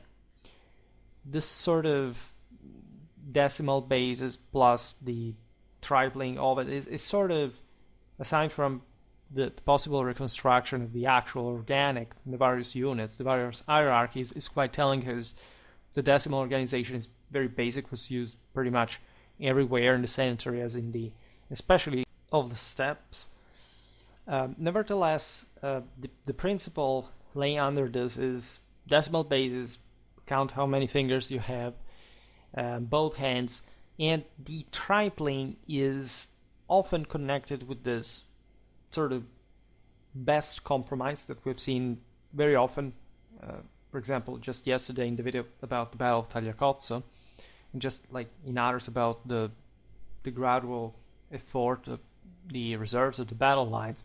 Essentially, 3 is the compromise for having some simplicity, but at the same time sort of reserves, a possibility of sort of combined arms capacity. So usually 3 battle lines and or divisions of section of a single line are the norm. Then of course things could vary very much, and sometimes we find strange numbers like even before we saw 3 divisions versus 30, and that was likely like a sort of literary fabrication to stress 1 to 10, even though the Ruthenians were not counted, etc. But they still reflect, like in the case of the 30, for example, this kind of 3 per 10, so some subdivisions of, say, a battle line or multiple ones that in that case should be really attemptively reconstructed a document, though we don't really have anything really solid to stand on, if not comparatively, which has its problems. Now, the entire command system, of course, was characterized by varying ranks. As such, it was undoubtedly flexible. There wasn't a fixed career, especially in the army, right? So there was a mix between civilian and military tasks, especially in a feudal world. As we were saying before, a defining feature of this system was also the concentration, in fact, of various military, administrative, and court responsibilities in the hands of a single individual when such power was available. The voivode, palatine, the prince's deputy and second in command, led his own trustis. We met with the antrustiones before. These were Frankish terms that, of course, in Latin referred to the followers, the personal retinue, the bodyguards, right? People that had sworn a specific oath of allegiance, hence the trust, because that's what it literally means. And so it was essentially a princely court on its own, right? There were, as we've seen, important judicial roles connected with this office, even the right to mint coins, so an incredible public capacity. The castle lord, so the castellan in Slav is the župan, right? And as such, he would administer the districts surrounding a town.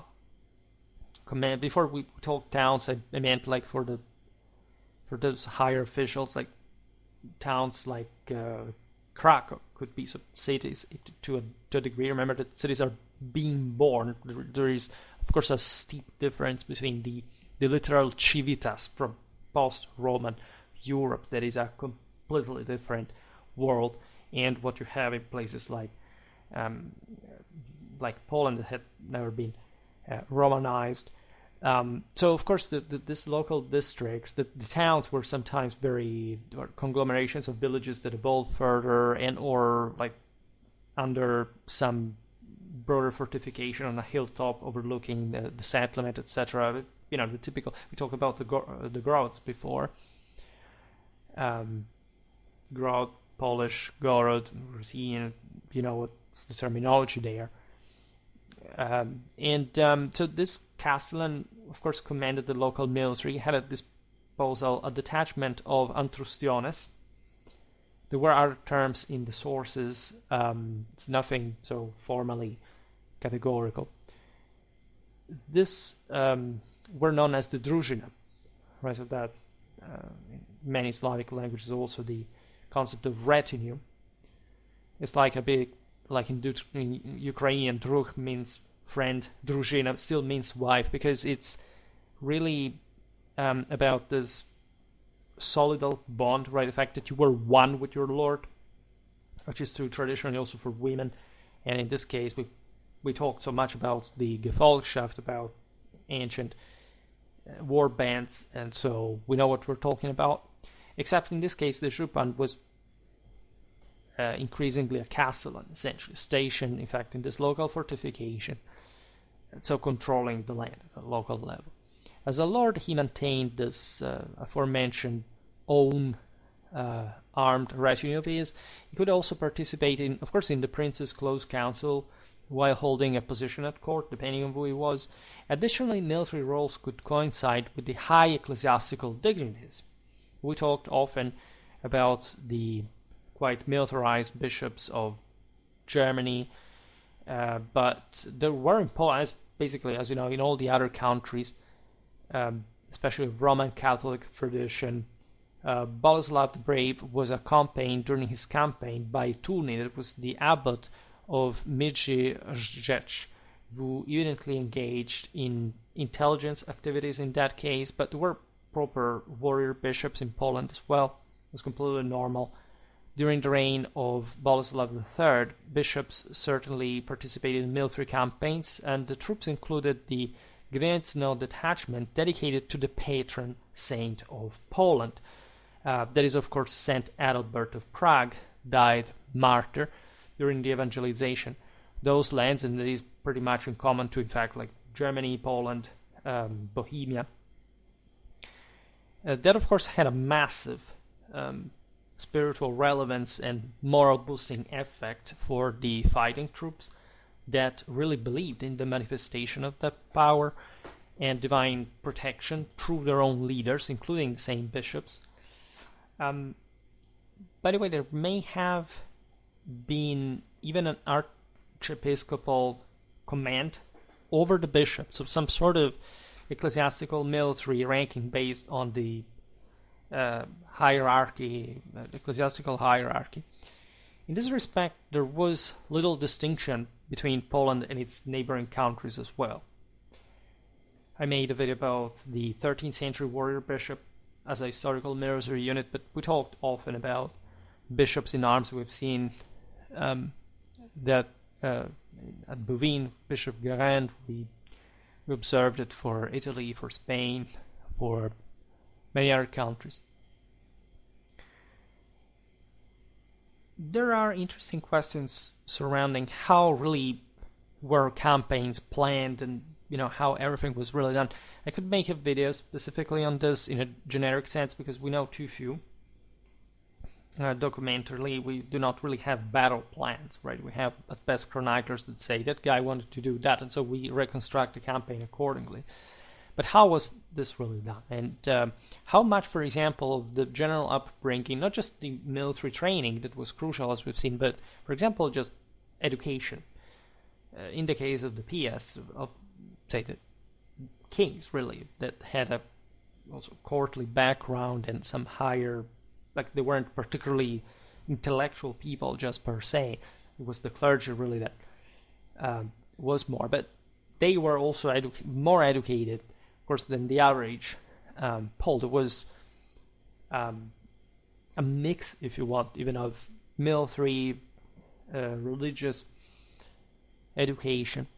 So despite various challenges, the answer seems to be affirmative regarding a very advanced and complex curriculum, right? Of course, education was not based on a formal program, and things could wildly vary.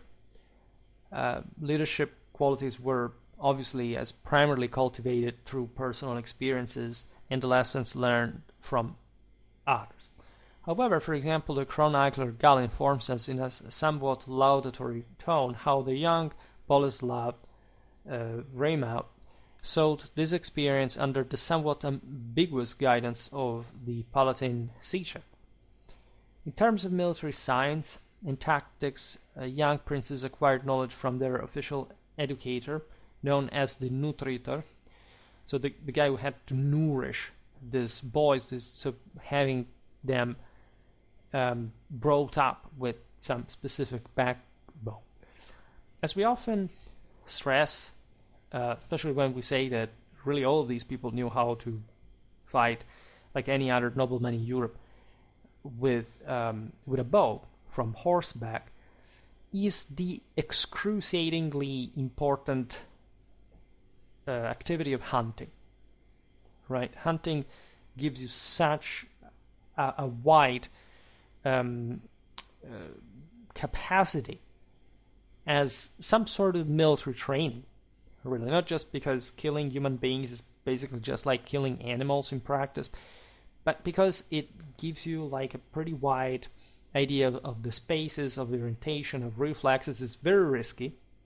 Many noblemen died in hunting accidents, regardless of how some of these were really an alibi for actual assassination. Hunting is risky. It really trains you to understand how the prey reasons, thinks, and so it is perfect in this Clausewitzian guise to appreciate that struggle between moral forces, highlighting all the potential randomness and and strangeness of warfare. I remember once went hunting, we shot a boar, and this boar, we thought we had hit him, but this beast kept running over and over, and basically we find hours later, pretty far away, and we found a bowl, into his art, right? So basically this beast ran for, I don't know, I think it was hundreds of or more meters with an actual bowl in his heart, right? And this is, just imagine, this is the devastating power of firearms. Just imagine, just with a bow, what can happen and how things can get also much more physical in a sense. So, and it's really, really risky to go hunting on horseback. Due to the scale of hunting and the type of game involved, these hunts often resemble actual battles. Boleslav III engaged in wild boar and bear hunting from a young age. The Kievan ruler Volodymyr Monomakh recounts his hunting adventures, noting, quote, 2 aurochs carried me, these are large bulls, on their horns along with my horse. A deer trampled me underfoot, and another struck me with its horns. A wild boar snatched my sword from me, while a bear bit into my caparison. This is real stuff. And it tells you how dangerous it was. How, of course, all the sense of the beast warriors, of the warband, was so deeply connected with this literally initiatic rites that hunting entailed. Such activity would significantly enhance physical, but especially psychological skills, a quality highly valued in leaders during the early Middle Ages, including the King of Poland.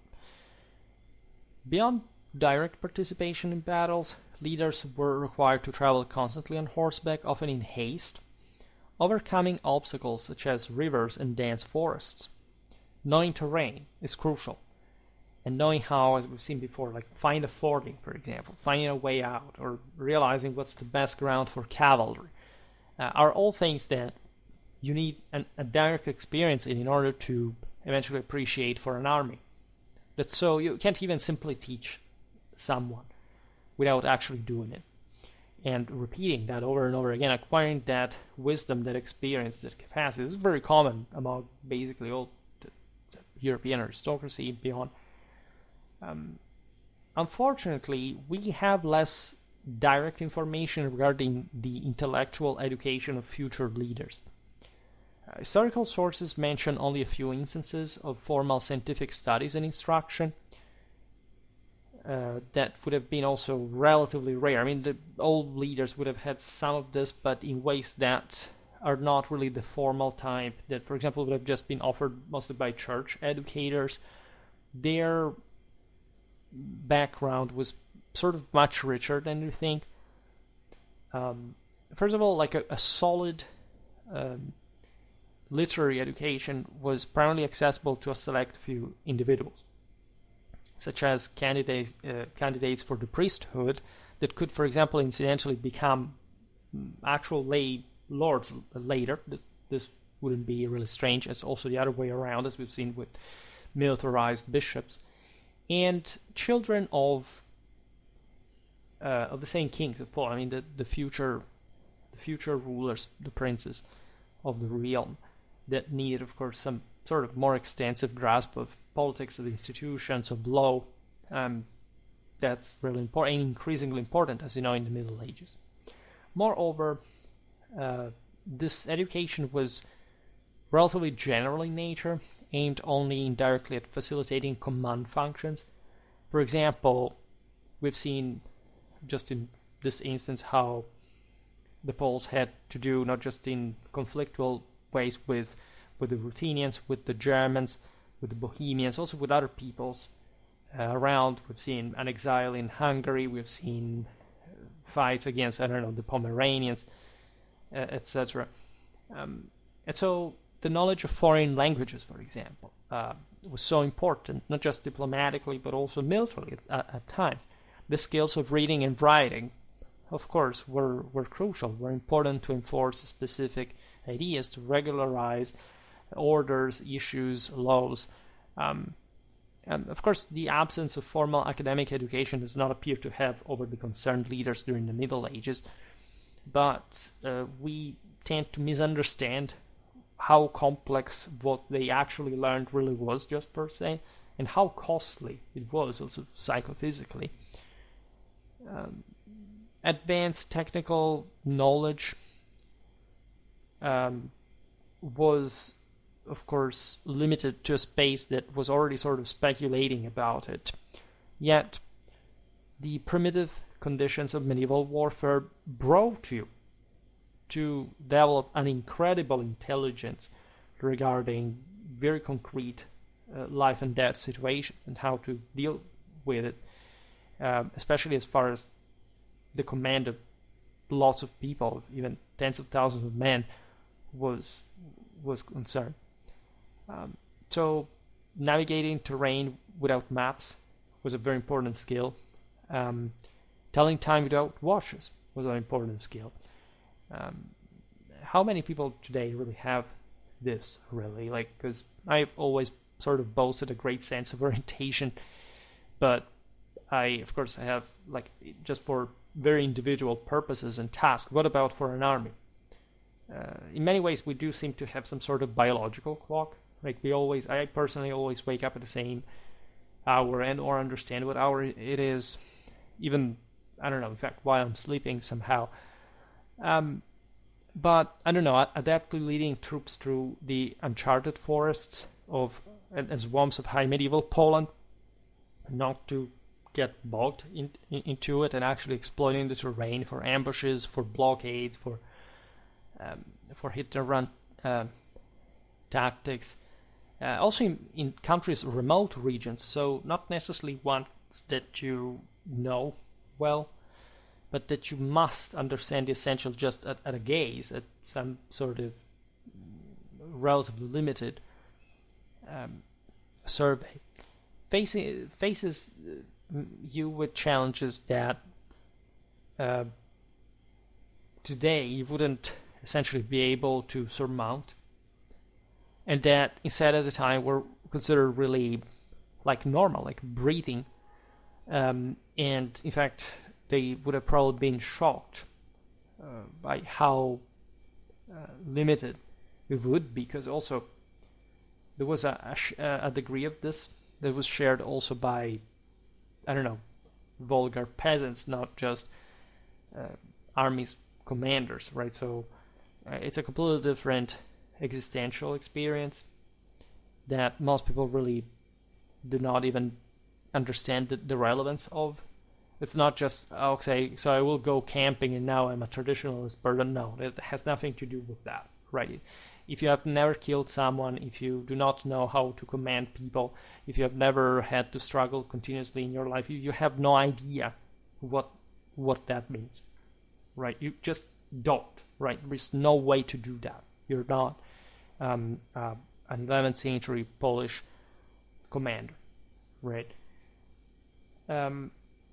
We could expand easily these concepts further, because, as I always say, my normal punchline that was handed down to me by a unfortunately past mentor of mine was never commit the childish as easy mistake to consider yourself more intelligent or capable than a 7th century Bulgar horseman, because you cannot. It's not like you can or can't. You just cannot. You haven't the capacity of what that means, even remotely. You're not a better human being to begin with, and more. So it's important to talk about medieval Poland. It's important to to acquaint yourself with the complexion of European history. Honestly, and I say it for those who arrive at the end of the video that are the more loyal followers, that the thing doesn't apply to them. Largely, I'm incredibly disappointed and dissatisfied about and with respectively the complete lack of proportion that my audience seems to have when it comes to history. Essentially, I think like 95% of the people thinks that I'm making videos that, first of all, they don't really understand. These are lessons that you can find only at university. It's just many people confuse this like, okay, a person rambles and that I don't understand because I don't understand. I don't have even the patience of maintaining a focus for 5 minutes. To me, is just, I don't know, something uninteresting. I don't even suspect this may be an expert in his own field and may have a PhD or is actually a reliable figure. Never mind. But secondly, the reasons. Okay, this guy is talking about a topic because I don't know. He thinks that, he needs views, and he hopes to get them by talking about a people that he thinks that I don't know will watch his video because it's talking about them. No, this channel has, first of all, nothing to do with entertaining you. It is primarily about historical disclosure, and along the way, it offers actually pretty powerful historical criticism, original in nature, quite, I think, positive in essence, because I apply it to my work and it functions correctly. So, say you shouldn't even, I know it sounds arrogant, but you shouldn't even consider this as content that you can have sort of a personal opinion about unless you have a very specific, say it's not like you must be a PhD or anyone particularly even versed in academic issues, but let's say you should be at least very knowledgeable. And I mean really very knowledgeable, which is not, again, having spent your life watching low-key history videos on YouTube. I'm talking about having a quasi-academic or parallelly or informally academic level of knowledge, which, let's be honest, like it's really extremely rare to begin with, and at the end of the day, I am surprised more than else by how people do not seem to know history in general, and how disproportionately they approach history from sort of incredibly unbalanced preconceived notions of how history in their imagination is. So, say, not understanding the importance of a battle, of a certain topic over another, and baiting at incredibly sort of unthoughtful and historically criticizable form of content that they can't even judge autonomously, and that, if anything, just instills them more doubts in anything more complex because they are simply ever more habituated not to have anything more challenging than what they're habituated to, in fact. So it's extremely difficult to do what I'm doing on YouTube. I can say that, of course, I get a lot back from this in terms of sheer knowledge. I every day discover something new, but especially built on what I've learned all along the way, which is from, well, I don't want to count the years because otherwise I sound too old, but really from a considerable amount of time, virtually every day since then. Yes, I went on vacations many times and everything, but for the rest, this is not just my job. It's just what I do always, right? So it's something deeply intertwined even with my sort of pleasure, with even my, I don't know, the stuff I watch or I listen to or the places I travel to, etc. So it never ends. And you may want to take it into consideration when you're wondering whether you should watch this channel or not. because one thing is sure about this is you will never find anything like this anywhere. I'm not qualifying this in any other way. Of course, yes, it's much better than the average, but it's not the point. It's unique because you do not find at all the type of content, like even remotely close to this, right? And this is, I mean, not recognizing this and having problems with this is a problem in itself, and a pretty serious one. I do not know essentially what to do more than making videos and trying to make them relatively better, but just about the historical quality, because I don't care about the rest. I'm not talking to children, I'm talking to people who are supposed to be adult, and I would never treat you differently in that regard, in order to actually explain or show you what this all is. So I'm very perplexed, especially when I see people who maybe subscribe, like, make questions, but they do not seem to engage any further because they may easily be bored. But they may also literally not understand what this content is, because nobody ever sort of oriented them, educated them, or sort of made them stop thinking of what it actually is. I can tell you that YouTube does not parade my content at all. There are some topics that I was the only person to ever discuss. And if you even search them on YouTube, I will not show up. And I don't know why. I'm not making the case it's a conspiracy theory.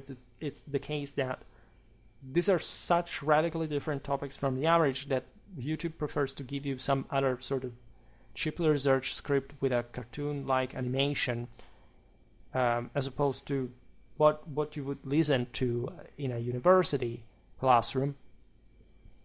It's unfortunate, but that's why I rely and count on you, because it seems to me that there is much good from the more reliable followers, that there is a sense of trust, of sort of mutual respect, which I enormously appreciate. So I will never thank you enough. I often complain, but it's not like I'm being ungrateful towards those who actually support the channel. On the contrary, that makes me, even aside from all the absolute value that I attribute to that, but makes me see even more in perspective how more relevant it is because of this general situation.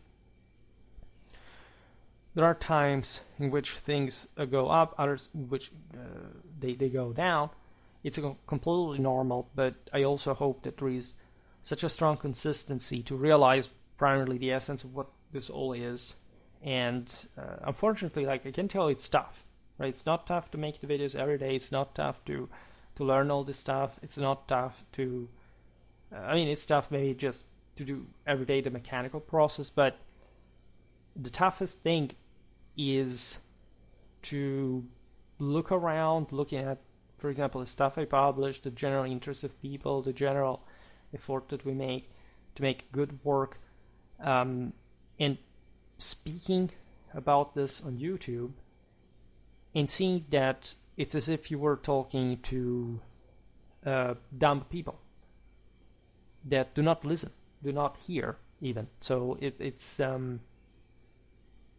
even when they try. So that's actually a pretty strange feeling that I would like to be more vocal about. And so I plan to resume some kind of content, maybe explaining this. Because other point, nobody really knows who I am, not just personally, but lots of subscribers. Do they know what I do? Do they know my curriculum? Do they even sort of check any other content that I've ever made other than the ones I make every day? No, I see it. I see it from the YouTube analytics. So that's the toughest part. That's the real issue. The fact that nobody cares about history, and that this is a pretty sorrow reality we have to accept, we have to deal, it's not accepting, but dealing with. And I hope that you are you can get it, that these sort of reflections really land somewhere. They're heard, they're understood and pondered upon. For today, however, I stop it here.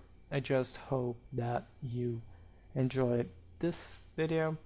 If you did, please share it. Otherwise, leave a like or subscribe to my channel if you're interested in my upcoming content. As always, I thank you heartily for listening to me. I wish you a nice time and see you next time.